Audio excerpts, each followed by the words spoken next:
Today, we're going to be focusing on an introduction to billing under the LFP payment model for care provided for inpatient care. My name's Renee. I'm a family doctor in Vancouver.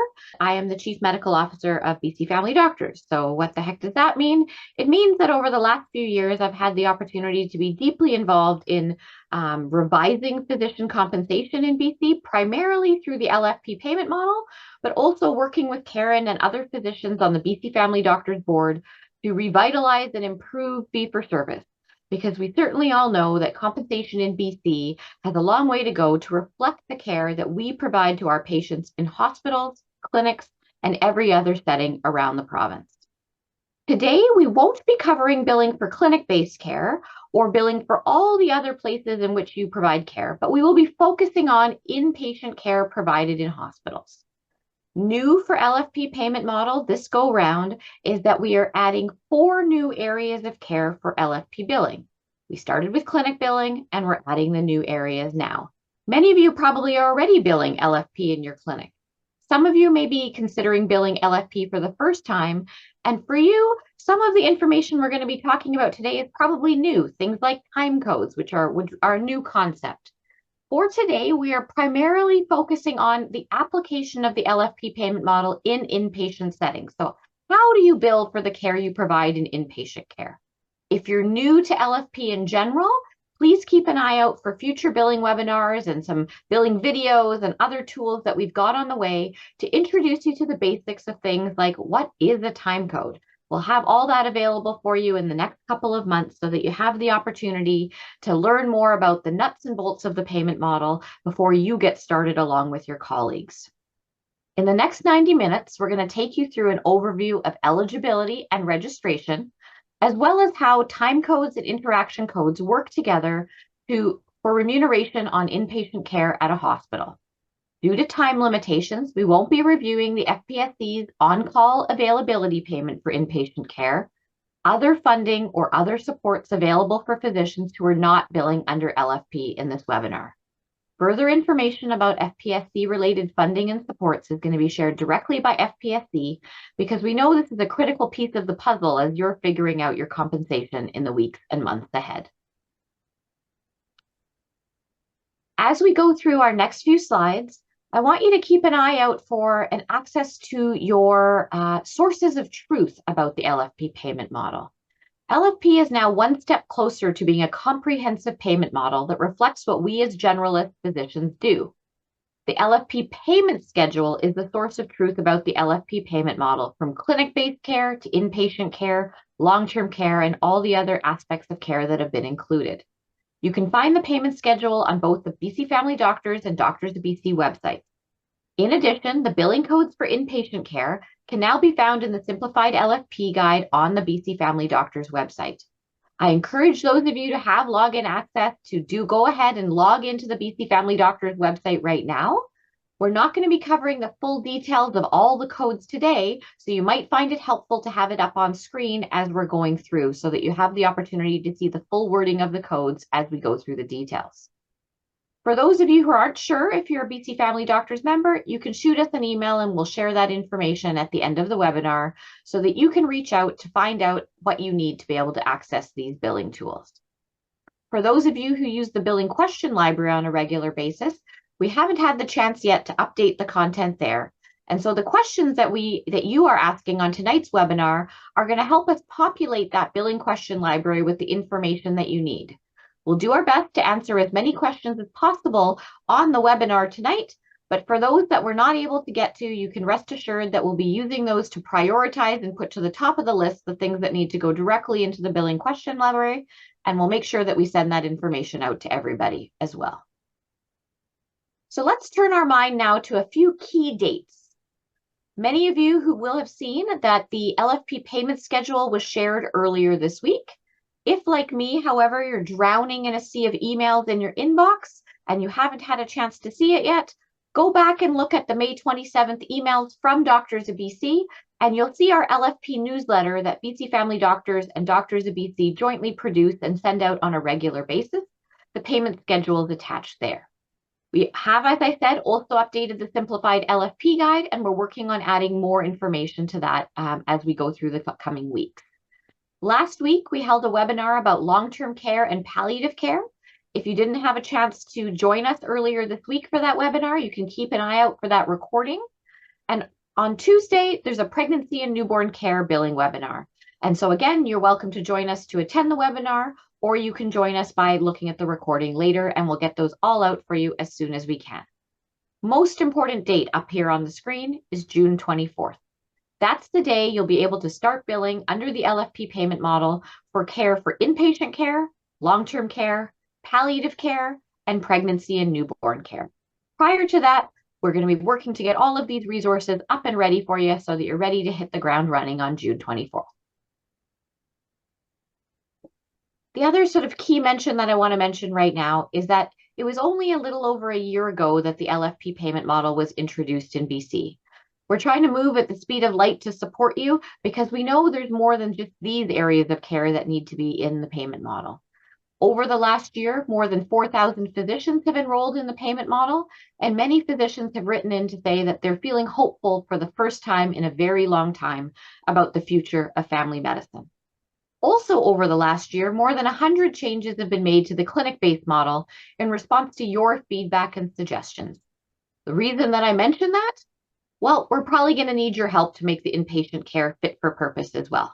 We've certainly tried our best to address as many of your concerns that you've had with fee-for-service billing as we've built the LFP aspects of this payment model.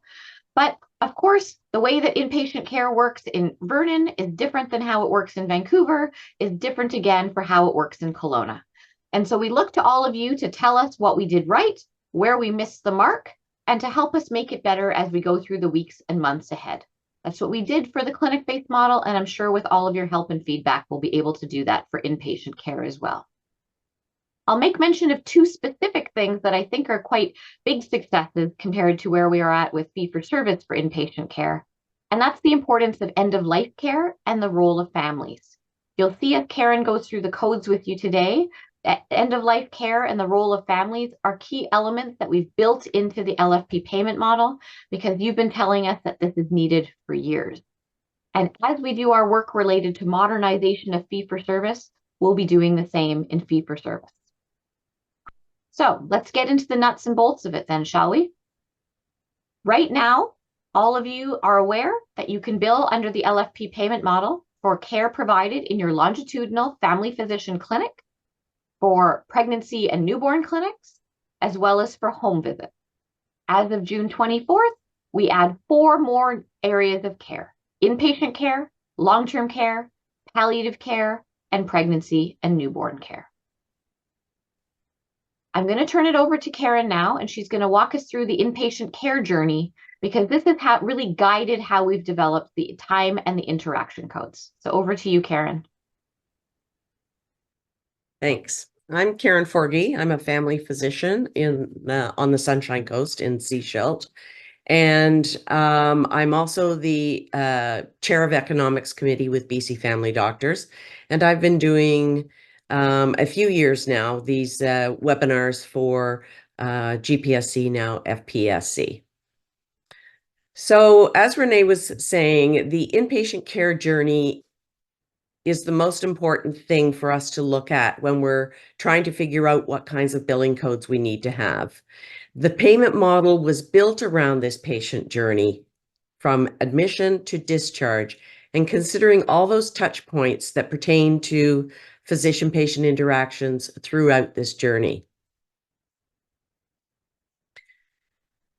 As of June 24th, you're able to bill the LFP for inpatient facility patients. You must be a family physician who provides a clinic-based longitudinal care to their panel of patients and be paid under the LFP model to be able to also bill the facility codes. The facility things of longitude of inpatient care, as well as palliative care, long-term care, and pregnancy and newborn care. However, longitudinal family physicians who are remunerated under other payment models for their clinic-based care like fee-for-service or APP, will also be eligible to bill these 4 facility-based LFP codes sometime later in this year. So I'm in the processes of working on that.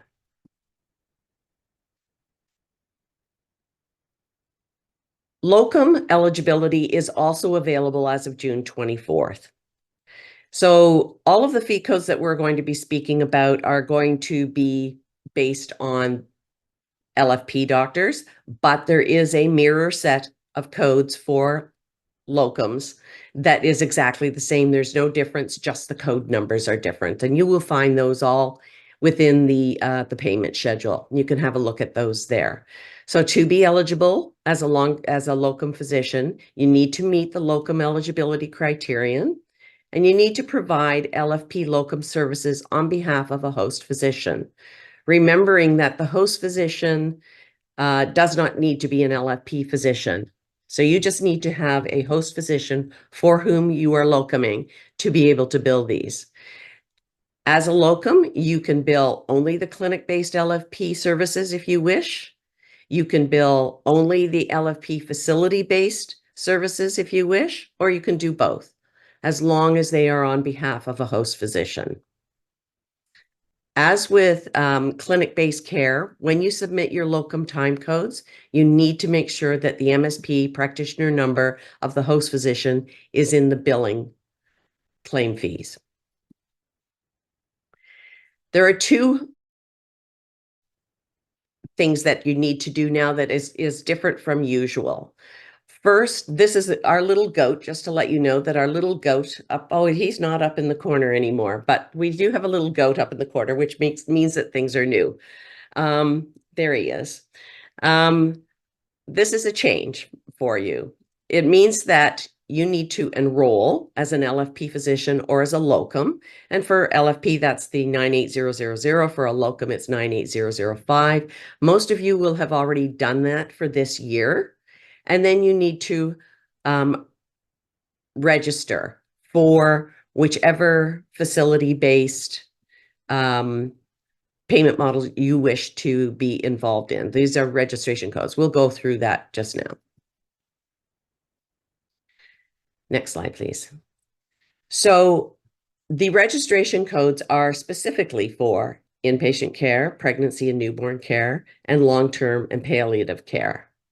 And so after you've done your enrollment, if you wish to do any of these, you also need to register the setting registration.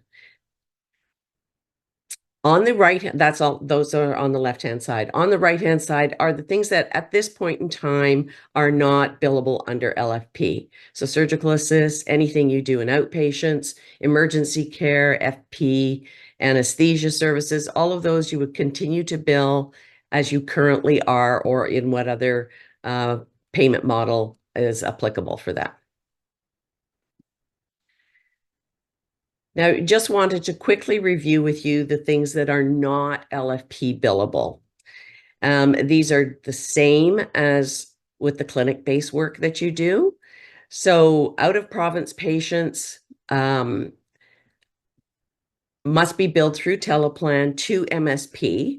I don't know that everybody is aware of this, but even in fee-for-service, MSP does not pay for out-of-province patients. There's a reciprocal agreement across the country, except Quebec, for all provinces and territories to pay each other's bills under fee-for-service. Because LFP is not part of this agreement, we continue to bill as if it's MSP. Also, all the ICBC work, WorkSafe, and all of these other things on the left-hand side, you continue to bill the way that you have always billed.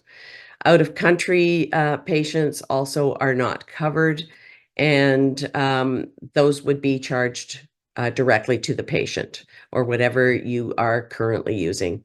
We do suggest that you review the excluded services because this isn't an exhausted list. And it is listed within the LFP payment schedule. Then you can familiarize yourself with which things that are not billable under LFP. So let's just try a little poll here. You have a 23-year-old male from Alberta who's admitted with diabetic ketoacidosis.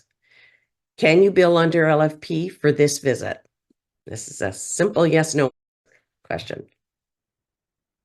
This is an out of province patient. It is not covered under LFP, but yes, you would bill fee for service and they will get the money back from the Alberta government.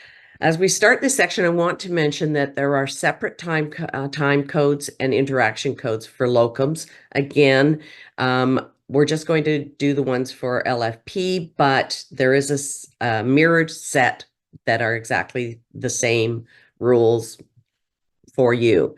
For simplicity, we're only going to display these ones. You can find the locum codes in the LFP payment schedule, and we're not even going to go into many of these codes other than briefly. So physicians who practice, as a reminder, under the Rural Practice Subsidiary Agreement, or RSA communities, are eligible to receive their Rural Retention Program premium fees. And so they all apply to all LFP payment model, including these new facility codes.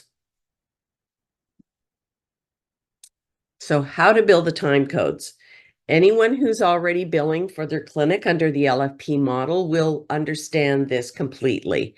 The time codes are based on 15-minute units. Each 15 minutes is 1 unit.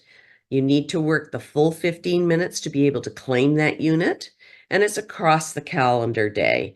So you're billing time codes not on each patient, but on one patient for the whole time period.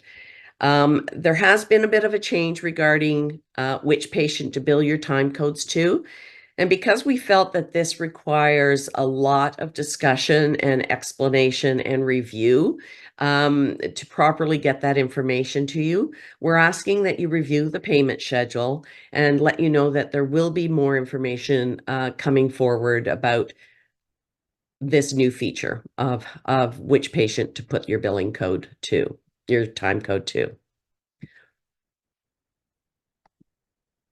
How to bill across different time sections. So when you're settings, so when you're clinically required to care for patients in more than one setting, you can bill the higher value of their direct time code. This is based on where you are at the time you're providing your care. So for example, when you're in the hospital seeing a patient and a patient calls the office and suspects that they have a UTI, you choose to do a phone visit with your clinic-based patient. In this case, you will bill the direct time code for while you are doing inpatient. So the inpatient time code, as you're providing care for both your inpatients and the clinic-based patient at the same time. Remember, it has to do with where you are. On the other hand, when you're done doing your inpatient care for the day, you may choose to spend 30 minutes reviewing clinic labs before you meet your friends for dinner. In that circumstance, you would bill the indirect time code for clinic-based care, as you're no longer required to be at the long-term care facility. We'll go into that, I think, a little bit. So here's our little goat again. This means that this is brand new, and you can see that it is brand new. You will see that there's an increased rate for care provided on evenings, on weekends, and at night. Direct time for inpatient care is defined differently than the clinic-based care. It includes both in-person care when the patient is present and the indirect care and teaching, clinical teaching that you do while you are on site at the hospital. So this means that you're providing clinically required care in the hospital. You're moving back and forth between direct and indirect, but you bill it all as direct care time for the entirety of that time. You will not bill any indirect time while on site at the hospital. It's only direct time. Additionally, direct time is not billable for phone and video care. That's really important.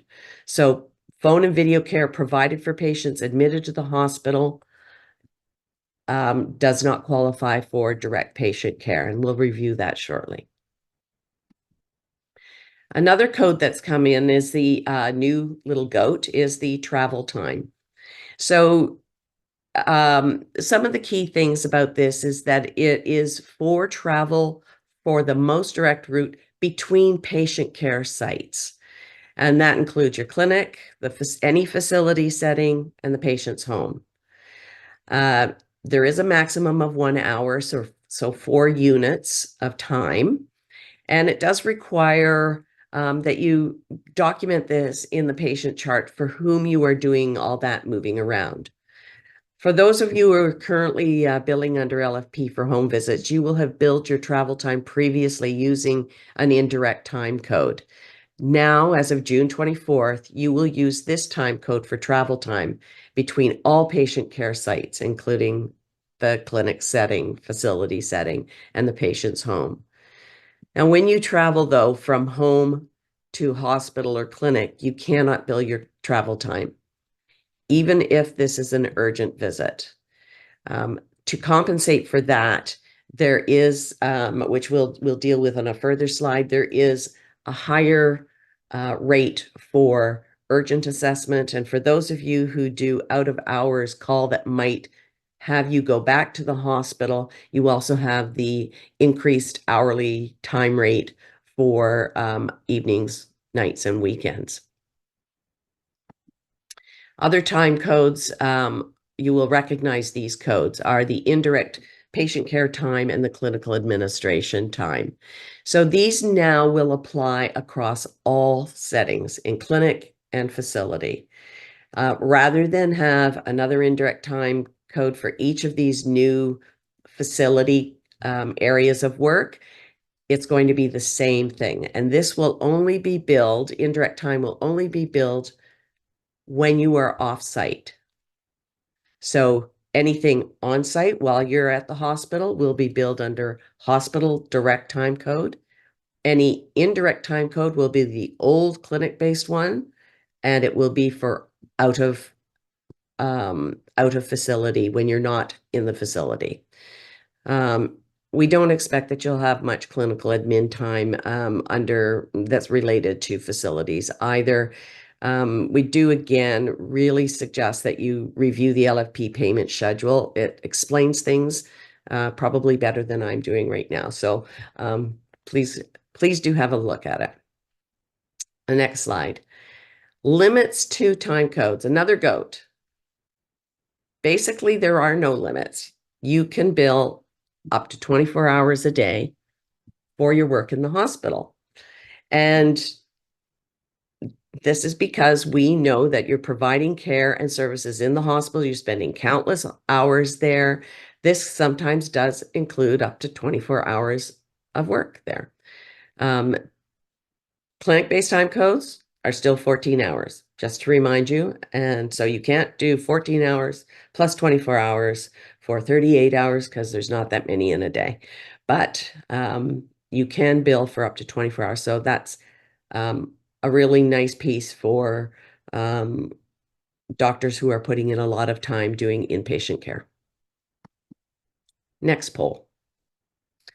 So when you arrive at the hospital, your first stop is to talk to the nurse about your patient, Pavel Burry, who was admitted yesterday. Now, what time code would you bill?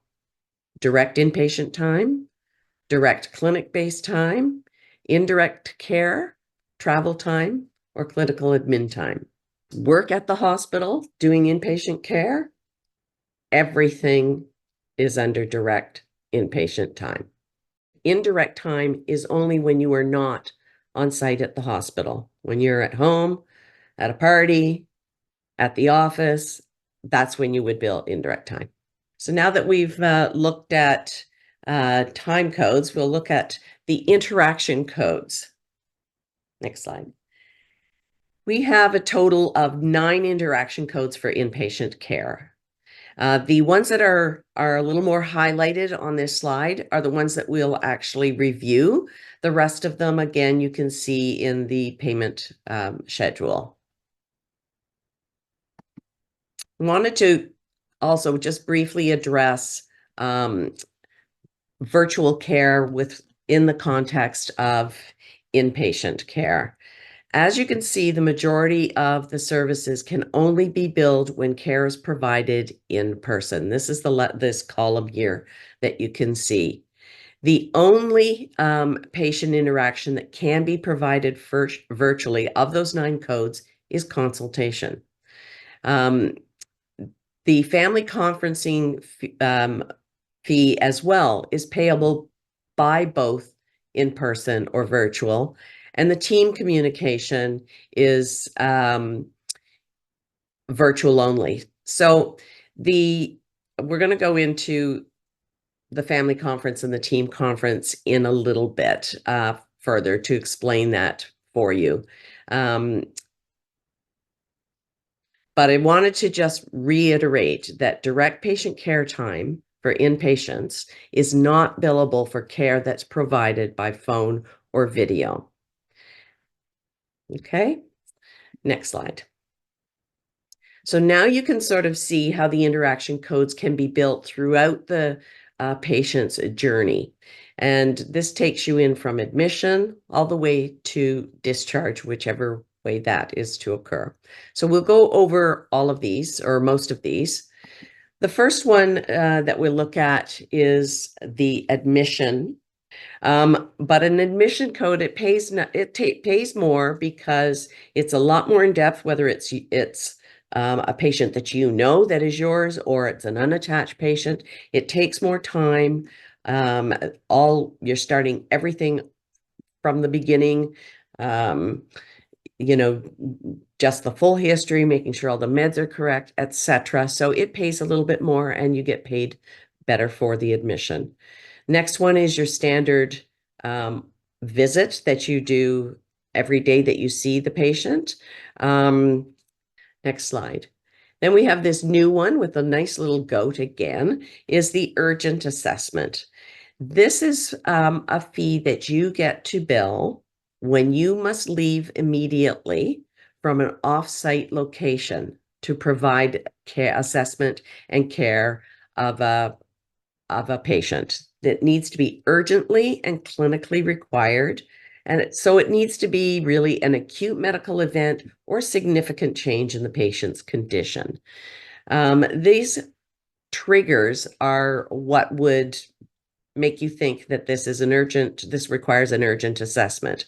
When you've been contacted by the care staff, or it can also be triggered by yourself if there's a significant investigation that requires you to go in and see that patient urgently. You would document in the chart who contacted you, the time of contact, and the time of your assessment. So as an example, if you're in the emerge and you're called to a different ward, or you're paged, this code is not billable because you're not off-site. You need to be at an off-site location. If you're called at your clinic in the morning, but you don't go to see the patient until the afternoon, this again is not billable because it's not as urgent to warrant this billing code. So it does require that it be urgent, clinically required, and you must be an acute event or significant change in the patient's condition. Next slide. One of the ones that Renee pointed out at the beginning, you've told us that, end-of-life care is a huge deal for family physicians.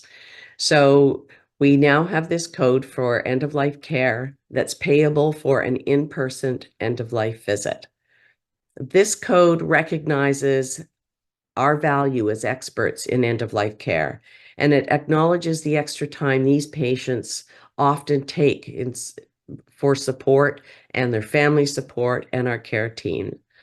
The code is a change in its design compared to the fee-for-service codes, as it's based on clinical criterion and not just timelines that may reflect your patient's journey.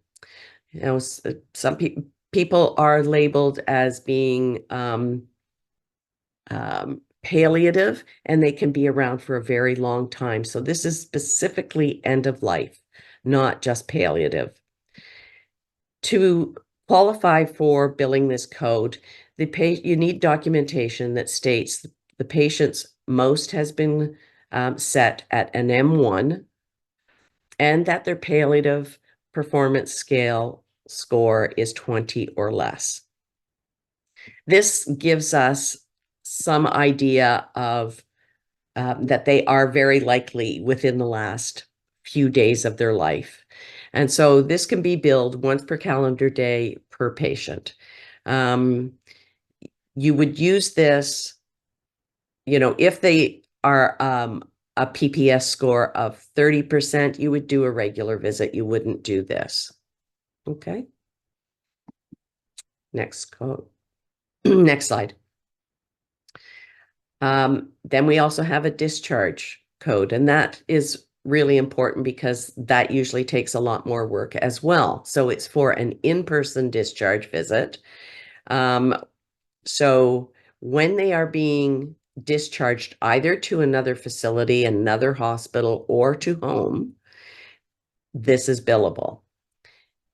You need to create requirements are that you would recreate a discharge summary, you'd review the medications, write the prescriptions, give directions to the patients, work out the follow-up care, etc. So it needs to be clinically appropriate, and that it's one per patient per hospitalization. It's not payable for paperwork for a patient who has already died. This has got to be somebody that you are actually discharging to another facility. The morgue isn't considered that, a hospital or a home setting. Anything like if you spent time on paperwork after a patient has died, then you would bill that under the appropriate time code. If you were doing it while at the hospital, it would be under a direct time code. And if you knew that they might pass, but you did the paperwork in the evening, you would do that under your generic indirect time code. Next slide. What limits are there on interaction codes? There is none. So, we know that the number of patients that you see is not within your control generally. And so there is no limit. So where you may have a 50 limit in clinic, there is no limit in inpatient care. The limits for clinic-based and any of the other facility codes, if there is any, they apply, but not for this one. For those of you who have provide care in multiple setting, each setting has its limit. And so you just have to apply it to whichever setting that you're in. Inpatients, no limit. Next slide. Our last group of compensation is the new communication and conferencing codes. We have two of those, the first being a family conference. Family physicians have been talking about the importance of communicating with family members as a key part of the care for those patients. Now you have a compensation for family conferences that meet the criterion of the code. Please review the criterion in the LFP fee schedule. It's described in there, but this is a great new code. The team communication you can think of as similar to the FPSC fees of 14067 and 77. So these are the times that you're speaking with the team when you yourself are off site. If you're talking to the team while you're on the inpatient ward, that goes under your direct time. But this team communication are for those phone calls at home. When you're not on site, when you're at another site. So you do get paid for those as well. Let's do a little poll again. Elizabeth Taylor was admitted for management of pancreatic cancer. She's been listed as a most M2. She's being investigated for dietary management options, and you round on Elizabeth. What interaction codes can you bill? Urgent assessment, end of life, visit, or admission? It is a visit. Fine, but a visit. While most patients who are most M2 are considered palliative, they don't meet the criterion for end-of-life visit codes. We know many that are listed as an M2, and they can be that for 1 or 2 years. So that's why the criterion is a little bit tighter for end of life versus palliative. Okay. Next slide. I just wanted to give you one last quick review of the inpatient codes. So we have under time codes the specific direct inpatient time codes, which you will bill whenever you're on the ward seeing patients. Indirect time codes, which is the same one you're using for your clinic for when you are off site. Travel codes for between patient sites and clinical admin time. And then we have 9 interaction codes. All of them must be apply only when the patient is seen in person, with the exception of consultations, which can be both in person and virtual, and the communication conferencing codes. The new one for family conferencing, and the team communications for when you are off-site. But if you're wanting to sort of learn these LFP codes, sometimes the easier way to focus on it is starting with the billing codes. For some of you, the best way to do that might be in the document. For the others of you, you might find the LFP guide to be a little bit easier on the BC Family Doctors website to access. If you're not a member of BC Family Doctors right now, happy to provide you with a free 2-week trial membership so you can see what the heck I'm talking about. You can see the link there, and Rachel's going to pop it in the chat.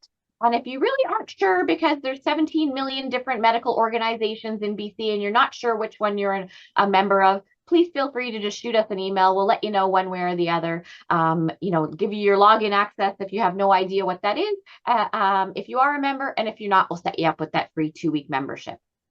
We are also going to be adding to that billing question library. I see lots of questions in the chat we didn't get to today. I will try and tackle just a few more. The rest of them we will provide answers for in the billing question library, along with lots of case scenarios and day sheet type billing tools, because sometimes this stuff is easier to understand by looking at a typical day or a typical 2 hours or a particular few patients. And we are going to be working on some more billing education videos and other type things to really make it a little bit easier to understand. My brain, for instance, works in clinical scenarios, so I will had to really sit down and look at my billing day sheets to really think through how are these codes going to work. Final thoughts. We've covered most of the time and interaction codes here today. Even for the ones that we've covered the key points, not every line in every code. You as a physician are responsible for the submissions that you provide to Teleplan. I don't say that because I'm not confident in information, but many of us rely pretty heavily on our MOAs or our billing services for the codes that we submit. This is going to be new for all of those people as well. It's going to take a while for everybody to figure out the nuances of these codes. And in the very beginning, I would really encourage you to, sit down with your beverage of choice and read through the payment schedule so that you have a base understanding, even if you are going to be working really closely with a billing service or your MOA. If you're not clear about anything, please shoot us an email to let us know. We're happy to answer questions. And we're also happy for you to point us out the things that we didn't get right, whether that's the typo in the payment schedule, because I know you got a lot of detail-oriented docs. We are always good for helping us fix our mistakes. But also if just you don't think this is going to work for you, and there's a reason why, well, I'd love to hear it, because maybe this is fixable. Like I said, we've made lots of changes to clinic-based care. It's topping out over 120 in the last year. And inpatient care is kind of more complicated because of all the different ways that workflows in different communities work. And so if there's things that we can do better and improve, we're up to the challenge. Let us know what to do. Last thing, if you heard me mention something called the LFP newsletter and you have no idea what I'm talking about, please check your inbox. Search LFP newsletter. If you don't see anything there, we, BC Family Doctors, together with Doctors of BC, has been sending out a newsletter since before the launch of the LFP payment model last year. Goes out between 1 and 4 times a month, focused on changes to the payment model. It has billing tips. If you're not sure if you're on that, fp.billing@doctorsofbc.ca can send you the link for subscribing to the LFP payment model and can answer any of your billing questions.